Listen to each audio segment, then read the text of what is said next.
ஓம் சக்தி. இன்னைக்கு பதிவு என்னன்னா, நம்மளுடைய பவானி அம்மன் கோவில் பற்றி தான் நம்ம பேச போகிறோம். பவானி அம்மன் கோவிலில் வேப்ப சேலை தான் ரொம்ப ஸ்பெஷல். அந்த கோவிலோடைய மகத்துவமே அதுதான். அம்மா மருந்தாக உருவாகி நம்ம உடம்புல இருக்கிற நோய் நொடியை தீர்ப்பவள் தான் அம்மா.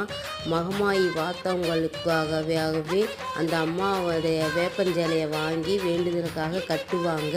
அந்த அம்மாவோடைய நம்ம உடம்புல ஏதாவது நோய் நொடி, எனக்கு இதுமாரி உடம்புல நோவாக இருக்குது, எனக்கு இதுமாரி உடம்பு வலிக்குது அப்படிங்கும்போது அந்த வேப்பஞ்சலையை வேண்டிட்டு கட்டுவாங்க. வேண்டி கட்டினோன்னா நம்மளுடைய உடம்புல இருக்கிற நோய் நொடி எல்லாம் தீரும். அதே போல் உப்பு வாங்கி கொட்டுறதும் அந்த கோவிலோட ஸ்பெஷலு. அதை விட அது பூர்வீகமாகவே நம்ம கும்பிட்ற நம்ம பெரியபாளையத்து அம்மன் கோவில் பவானி அம்மனை நம்ம வணங்கி வந்தாலே நம்ம வீட்டில் நல்லது கேட்டு பாருங்கள். அவங்களுடைய